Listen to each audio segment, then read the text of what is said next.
Olá, você está na TV Comunitária de Belo Horizonte, eu sou Deus Laureano e hoje nós estamos aqui nos estúdios gravando o primeiro programa de 2013. Em 2012 foram vários programas, muitas pessoas passaram por aqui dando a sua contribuição, nós sempre trabalhando a questão dos direitos humanos. E neste programa de hoje nós temos o prazer de estar recebendo aqui dois membros da Defensoria Pública do Estado de Minas Gerais, o Dr. Felipe e o Dr. Lucas. Bem-vindos aqui ao programa Palavra Ética. Obrigado. Obrigado. Prazer é nosso. Nós estamos então aqui abrindo com chave de ouro, então 2013, nossa série de programas Palavra Ética, e nós vamos conduzir essa entrevista hoje sobre dois aspectos. Primeiro, a importância da Defensoria Pública, quais são as dificuldades que a associação, que representa aí os defensores, estão enfrentando. E depois nós vamos pensar também qual é mesmo esse papel que a Constituição de 1988 atribui à Defensoria Pública e como essa experiência ainda tão jovem, 20 e poucos anos, ela vem sendo tratada. Então vamos começar do começo, doutor Felipe? Sim. Você não é mineiro? Não, eu sou carioca, mas já fui adotado por Minas Gerais há mais de 20 anos. Já está quase falando mineirês. Então, o doutor Felipe Augusto, você é presidente da Associação Exato. dos Defensores Públicos de Minas Gerais. Sim. Me conta aí, como que é a vida, como que essa associação surge, quais são os desafios, o que está pegando? O que está pegando, a grande preocupação hoje da associação, que conta com 33 anos de existência, é levar a Defensoria Pública para onde ela se faz necessária. Minas Gerais tem uma demanda muito grande pelo serviço da Defensoria. Hoje nós somos 600 profissionais em atividade, deveríamos ser 1.200, praticamente o dobro, e temos apenas 1/3 do território de Minas Gerais coberto pela atuação da Defensoria. Então, Felipe, só recordando, eu falo da Constituição de 1988, mas na realidade a Defensoria já existe antes da Constituição. Exato. Mas o status constitucional do princípio da valorização da Defensoria é que vem a partir de 1988. A Defensoria Pública de Minas Gerais é a segunda mais antiga do Brasil. Ela existe desde 1981. Foi criada na época do governador Francelino Pereira através de decreto. Sim. Se organizava dentro da Secretaria de Justiça como um ente dentro da Secretaria de Justiça. E em 2003, com a nossa edição da Lei Orgânica, a gente passa a ter uma entidade separada. Um ano depois, com a reforma do Judiciário, a Defensoria Pública ganha o status de entidade autônoma dentro da estrutura do Estado. Sim, a natureza jurídica, então, vamos dizer assim, em termos jurídicos mesmo, a natureza jurídica da Defensoria Pública não é mais de um órgão. Não, hoje a gente percebe que a Defensoria Pública, tal qual o Tribunal de Contas, tal qual o Ministério Público, é um ente autônomo, com autonomia administrativa, financeira, orçamentária. Mas ainda vinculado ao Poder Executivo. Ainda vinculado ao Poder Executivo. Sim. Mas o que quis realmente o Constituinte, o que a gente percebe, sobretudo na reforma do Judiciário, é dar ampla possibilidade de atuação da Defensoria Pública, até mesmo contra os entes de poder público, da administração direta, indireta, fundacional, que a gente vai ver, e sobretudo na fala do Lucas, a gente vai perceber, tantos e tantos são os fatos onde a Defensoria Pública atua contra o próprio Estado, e às vezes contra o próprio ente que a remunera. Então, essa autonomia, ela consagra a possibilidade da Defensoria defender o cidadão insuficiente em qualquer instância, em qualquer situação e até mesmo contra as fazendas públicas. Sim, isso realmente, se a Defensoria ela vai fazer a defesa do cidadão, mas quem alimenta com recursos é o Estado, e se essa ação é contra o Estado, uma forma de inviabilizar secando esse orçamento, quanto tempo, doutor Felipe, você tem de defensor? Eu estou fazendo 15 anos de atuação esse ano. Cheguei em 1998 e tive o prazer de atuar 10 anos em Teófilo Otoni, que passou por lá também. E a gente percebe nessas regiões como é importante o nosso trabalho, como a atuação do defensor público muda a vida de uma família e às vezes, sobretudo nos direitos transindividuais, muda a vida de uma comunidade inteira, em levar dignidade, em levar acesso ao conhecimento real dos seus direitos. Não, com certeza. E doutor Lucas, quanto tempo já na Defensoria? A Defensoria, minha posse efetiva foi em 2011, mas a aprovação do concurso foi um pouco antes, em 2010, demorou um pouquinho para ter a posse. Então, desde 2011, vai fazer agora 2 anos de posse. Sim. Me fala, eu acho que é bom a gente deixar claro para as pessoas, né, que acompanham nosso programa, então, sintonizados mesmo com essas questões. Então, a Defensoria, realmente, ela tem esse papel fundamental aí de atender a pessoa que não tem, de fato, condições de pagar um advogado. E vocês me diziam o seguinte, olha, nós não estamos nem organizados e batalhando para a aprovação de uma lei por causa da remuneração do defensor, que de alguma forma teve a carreira valorizada, mas muito mais pela própria estrutura, pelas condições de trabalho. Como que é? O que a associação tem reivindicado mesmo? A associação tem uma longa história, né? Nesses 33 anos de atuação, aqui em Minas, a gente vem fazendo um trabalho de valorização da carreira de longa data e a gente tem obtido sucesso. Verdade seja dita, a remuneração dos defensores públicos em Minas e no Brasil tem caminhado bem. Sim. Hoje a gente percebe que a demanda... É uma carreira valorizada, né? A demanda por concurso é grande, então nós já tivemos acho que 7 mil inscritos no último concurso, estamos tendo um outro concurso agora também previsto para esse ano já, e com certeza vamos bater os recordes de inscrição e os nossos índices de evasão reduziram muito. Essa é uma luta que a gente continua nela, não acabou, mas ela está bem encaminhada. O que nos incomoda, sobretudo, é a dificuldade de levar a Defensoria Pública para o interior do país. E esse tem sido o maior desafio, não só de Minas Gerais, mas do Brasil inteiro. E nós tivemos agora um capítulo muito importante nessa luta, que foi a aprovação no Congresso Nacional da regulamentação dessa autonomia financeira da Defensoria Pública. E essa regulamentação foi mediante lei, por meio de lei. Ela caminhou muito bem, nasceu no Senado, por iniciativa do senador José Pimentel, do Ceará, líder do governo no Senado. Esse projeto foi aprovado no Senado, à exceção de 3 votos contrários apenas. Caminhou excelente também, compasso no Congresso, na Câmara dos Deputados. A bancada de Minas, por exemplo, foi unânime na aprovação do projeto. Nós tivemos apoio de todos os partidos.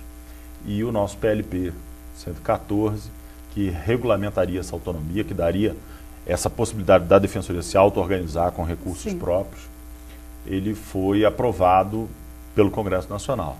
E, para nossa surpresa e profunda tristeza, ele foi vetado a integralidade do projeto pela presidente Dilma, o que nos leva a uma situação de perplexidade total. O projeto foi aprovado por todas as casas, tinha apoio do Ministério da Justiça, tinha apoio de todas as secretarias respectivas na Casa Civil e acabou sendo vetado por esse argumento de contrariedade ao interesse público por solicitação dos secretários de Fazenda. Solicitação que a gente não viu em momento nenhum na tramitação do projeto. E hoje a grande preocupação do movimento nacional todo, em especial também muito em Minas, é buscar a derrubada desse veto. Sim, qual é o argumento desses secretários de Estado? Quer dizer, seria uma parte do orçamento carimbado para aquela... O projeto ele não vincula a despesa, ele estabelece ao contrário, ele estabelece um teto de despesas com o pessoal. E a grande dificuldade que a gente tem de compreender as razões, porque elas não vieram no processo legislativo. A gente só consegue perceber essa argumentação pelas curtas razões do veto que vieram opostas pela presidente. O debate nunca aconteceu. Então isso nos deixa muito perplexos, ou seja, o projeto tramitou por 1 ano e meio nas 2 casas. Nós tínhamos a oportunidade de rebater tantos e quantos argumentos de ordem também financeira que viessem a se trazer. Ele traz alocação de despesas para uma rubrica própria. Tá, mas essa despesa já existe hoje no orçamento do Executivo. E o valor dessa despesa, ela vai ser estabelecida segundo proposta de orçamento enviado pelo Executivo e votado pelo Legislativo. Então, a Defensoria não passa a ter o dinheiro que quer, ela passa a ter o recurso que o Executivo e o Legislativo decidirem que vai ter. A única diferença é que ela passa a administrar os recursos que tem. E o que a gente percebe é exatamente as maiores dificuldades nossas são de abrir concurso, nomear os candidatos, né? Então isso no Brasil inteiro. Sim, entendi. Então, quer dizer, a organização da defensoria, aí mesmo tendo a verba que já está destinada no orçamento, mas como ela não tem autogestão, fica na dependência aí de uma vontade política do Poder Executivo. Realmente é um prejuízo. Mas também vocês não estão parados, vocês estão organizados, né? Me diz aqui, como que funciona a administração da Defensoria Pública em Minas Gerais? Tem o defensor-chefe, ele está aqui em Belo Horizonte. E tem regionais, como que funciona? Temos. Nós temos a organização... chama defensor geral, né? Defensor público geral que é o chefe da instituição. Sim. Né? Mas tem também vice, sub, como é? Tem o subdefensor público geral. Subdefensor, sim. E a forma de escolha é muito semelhante à do Ministério Público, há uma lista tríplice, o governador escolhe dentre esses 3 mais votados, né? E um detalhe interessante, até a gente está reformando a lei orgânica estadual da Defensoria para adequar a uma alteração que nós tivemos em 2009, porque o órgão de cúpula da Defensoria Pública é um conselho. Sim.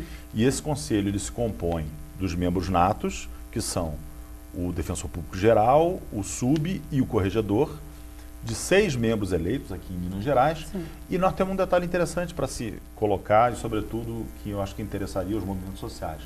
A Defensoria Pública tem no seu órgão de cúpula a necessária presença de um ouvidor geral, que deve ser escolhido entre pessoas, né, entre movimentos que organizem os seus principais usuários. Sim. Então isso a gente está em vias de regulamentar aqui em Minas, e é uma forma de botar o usuário dentro do órgão de cúpula da Defensoria. Sim, e tem as regionais, tem Belo Horizonte... Nós temos, acho que salvo melhor juízo, 24, 20 e muitas Então tem regionais. uma capilaridade no Estado. Agora, quer dizer, a associação demanda também ampliação, quer dizer, que todo cidadão, de fato, ele tem acesso à defensoria, porque ainda está muito... O quadro está pela metade ainda, assim seria pela metade? Aqui em Minas Gerais nós somos 600, enquanto a previsão legal já, desde 2007, é de 1.200. 1.200, quer dizer, muita vaga no concurso aí. E eu, particularmente, como advogado, também, eu acho que para ir para a defensoria tem que ser pessoas que têm o perfil, e nós vamos falar disso daqui a pouco, né? Esse perfil, efetivamente, de uma solidariedade, de compromisso com a sociedade. Então, nós estamos aqui hoje no nosso programa gravando com 2 defensores da Defensoria Pública do Estado de Minas Gerais. São advogados realmente que têm que literalmente vestir a camisa, né, das pessoas excluídas, das pessoas que precisam de ter acesso à justiça, e se não fosse pela Defensoria Pública, não teria, principalmente, uma defesa de defesa de interesse de muita qualidade, né? Eu, por exemplo, todos os processos que eu atuo como advogada, eu realmente reconheço a qualidade do trabalho da Defensoria. Então, nós vamos fazer um pequeno intervalo, nós estamos aqui gravando o nosso primeiro programa de 2013, falando com essa entidade tão importante para a proteção dos direitos humanos, que é a Defensoria Pública, no caso hoje, a Defensoria Pública Estadual de Minas Gerais. Nós vamos fazer um pequeno intervalo e voltamos daqui a pouco.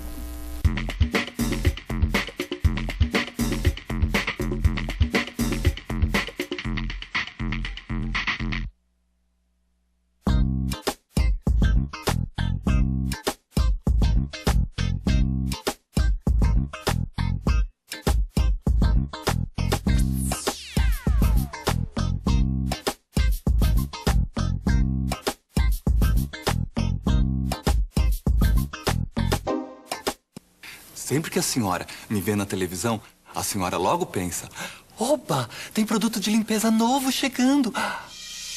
E tem. Só que este é um produto que vai deixar o seu filho de cara limpa e que vai acabar com toda a sujeira que as drogas estão querendo fazer com ele. Que é tão fácil de usar. Quer ver? Toda vez que aparecer alguém oferecendo drogas, a senhora pede para o seu filho usar as mãos e fazer assim para as drogas.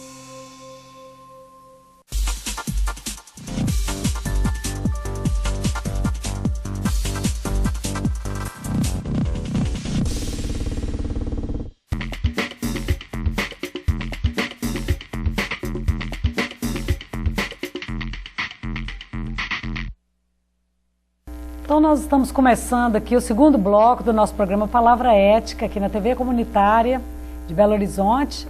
E esse é o nosso primeiro programa de 2013 e nós estamos aqui nos estúdios com o Dr. Felipe, Dr. Lucas, ambos são defensores públicos, então aqui do estado de Minas Gerais. E o Dr. Felipe é o presidente da associação.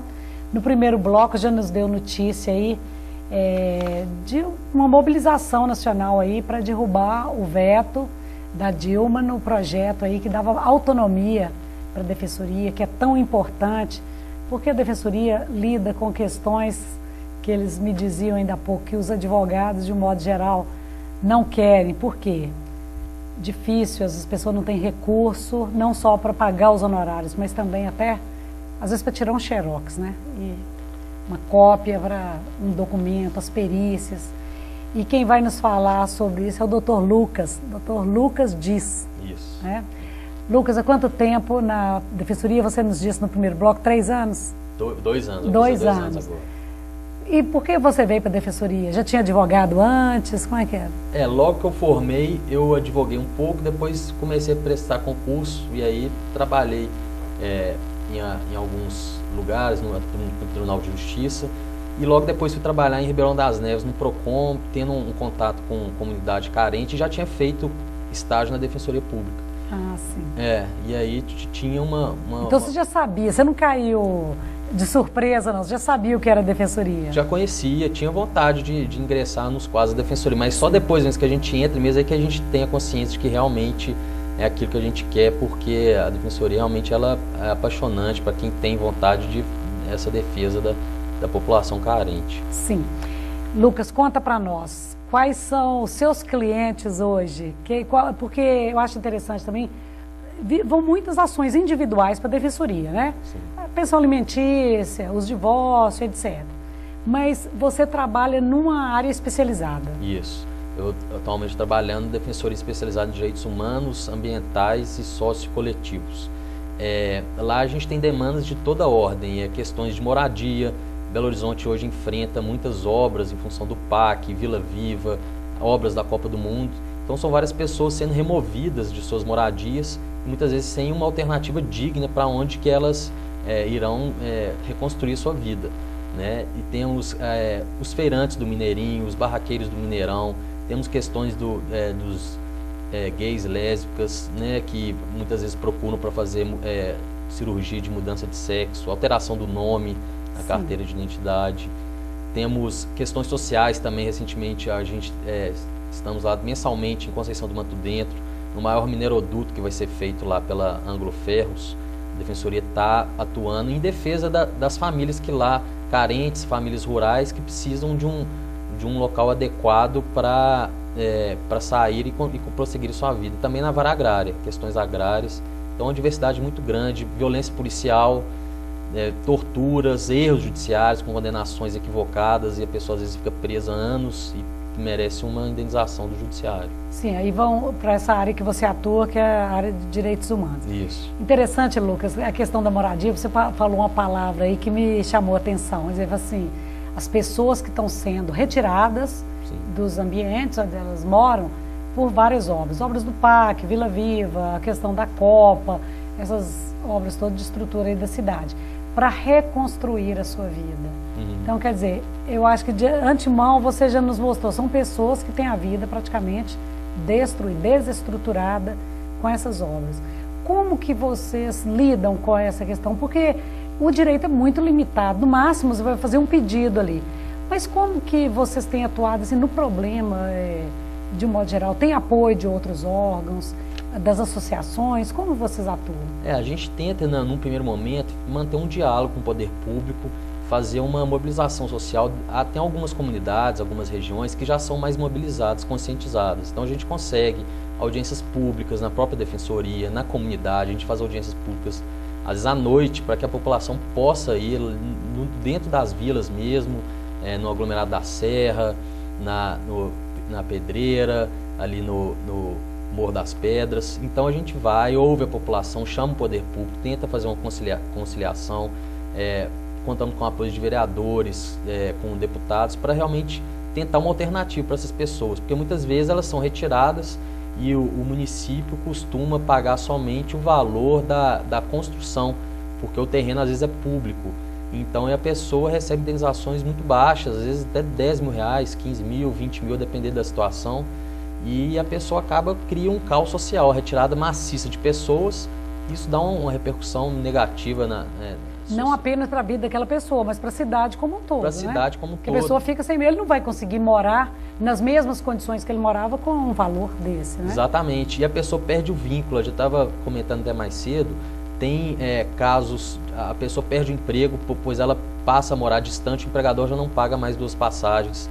Cria um caos na mobilidade urbana, porque se a pessoa trabalha no centro, o ideal é que ela more perto do centro. Sim. Né? E ela teve casos de uma senhora, por exemplo, que o Conselho Tutelar começou a questionar ela, que ela mudava toda hora o filho de escola, e falando que isso era inapropriado, porque ela toda hora era removida, ela chegava no lugar de aluguel, chegava uma obra e retirava ela.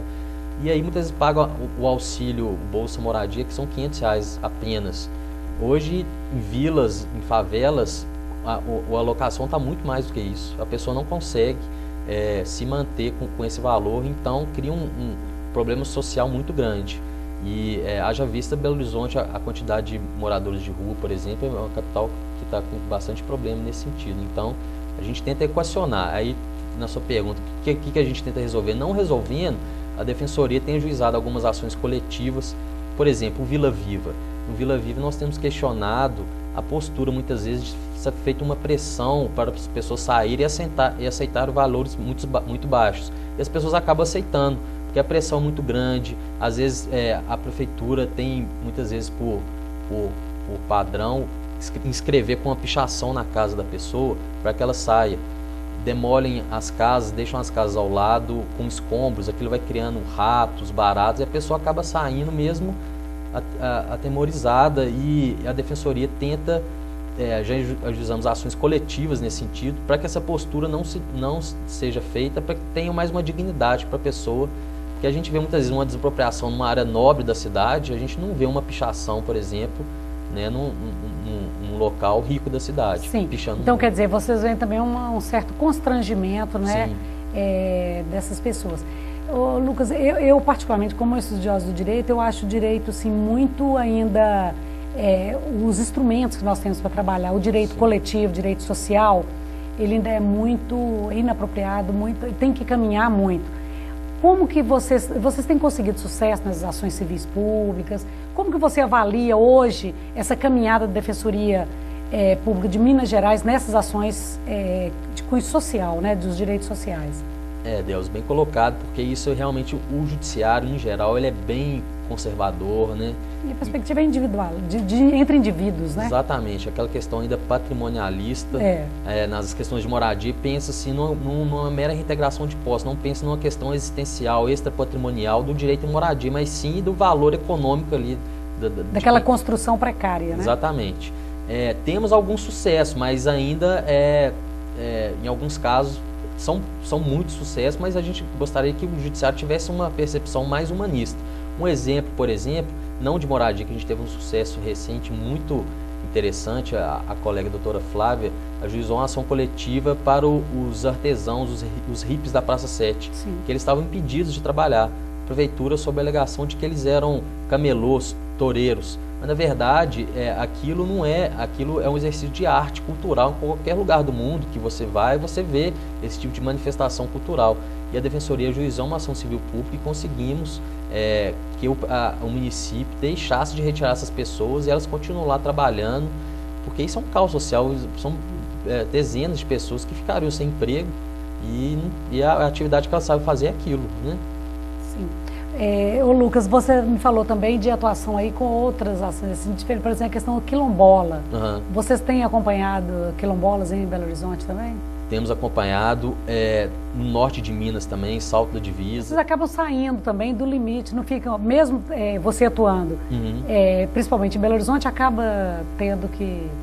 Deus, aí daí a dificuldade da Defensoria, que no primeiro bloco o doutor Felipe colocou muito bem, a gente, aqui em Belo Horizonte, a gente acaba tendo que atuar no estado inteiro por essa falta de estrutura, por a gente estar apenas em 1/3 de Minas Gerais. Então a gente vai em Conceição do Mato Dentro, Salto da Divisa, E outros municípios que a gente está sempre em Itabira, eu já estive também, os outros defensores já percorrem o estado justamente para tentar preencher essa lacuna, né, que a defensoria não está ainda capilarizada no estado inteiro.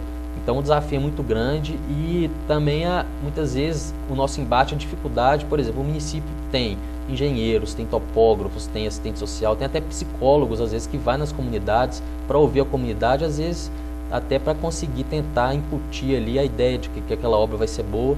E a defensoria tem o seu instrumental jurídico, mas às vezes não tem um corpo técnico para a gente contra-argumentar a alegação do município quando a gente intenta alguma ação judicial. Então a nossa dificuldade muitas vezes não é só jurídica, da dificuldade do judiciário de compreender essa questão do direito de uma forma mais humanista, mas também das áreas meio, das atividades correlatas ali que a gente precisa atuar. Não pode ficar restrito só a um pedido no processo, às vezes o juiz não tem muita possibilidade. Deixa eu fazer uma pergunta para os dois aqui, que me interessa até como a estudiosa do direito também. Porque quando a gente está na universidade, sempre o estudo, o conhecimento, ele tem que envolver a pesquisa, né, o ensino e a extensão. Então, quer dizer, vocês estão atuando ali dentro do processo, mas eu imagino a riqueza da percepção desses diversos temas, as dificuldades que enfrenta a sociedade, a atuação do Estado por seus órgãos, da autonomia e tudo. Como que vocês vislumbram isso, assim, a contribuição da defensoria e por meio da associação, da atuação, para esse crescimento, para essa compreensão do direito como instrumento de justiça? Vamos passar para o Felipe aqui, porque eu acho tão rico, eu queria ouvir vocês. Eu lembro de uma discussão que eu tinha com um estagiário, eu falava para ele assim, desde o início, olha, a defensoria é uma ótima escola, você vai aprender direito, com certeza, mas vai aprender sobretudo que a sua vida é maravilhosa.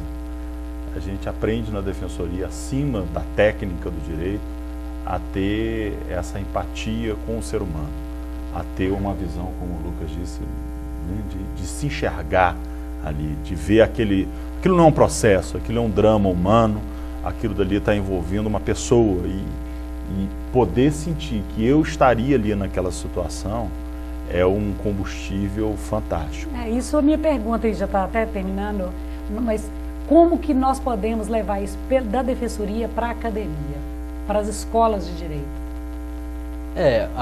Eu acho que a defensoria, temos, por exemplo, uma ação civil pública lá que a gente ajuizou para a comunidade da Andara. Isso, já tivemos informações que está sendo objeto até de teses em faculdades, de monografias. Então, os movimentos sociais, a Universidade Federal tem um polos também que está sempre, pessoal bastante engajado. E eu acho que é isso. E a defensoria tentar pulverizar e a carreira se estruturando. Um exemplo disso, eu, por exemplo, não tive defensores na faculdade, professores. E com a carreira se estruturando, esse entendimento vai se sedimentando nos estudantes e criando uma paixão e uma mudança de visão mesmo, né, de uma perspectiva do direito, não só civilista, mas constitucional, humano, diferenciado. Uma humanização do direito, né? Que bom, gente. Olha, fico muito feliz com a participação de vocês aqui no nosso programa Palavra Ética. Acho que nós entramos bem nesse 2013. Eu também acredito nessa contribuição da defensoria para essa humanização, para que o direito não perca mesmo esse rumo aí que é a justiça, né? E espero que vocês tenham sucesso e que realmente possam estruturar não apenas a carreira pessoal, né, de cada um dos defensores, mas também a entidade que é tão importante para o avanço, né, das perspectivas democráticas aí no nosso país. Então, mais uma vez, muito obrigada e agradeço também aos nossos assessores aqui da TV Comunitária e principalmente aos nossos telespectadores, e até a semana que vem.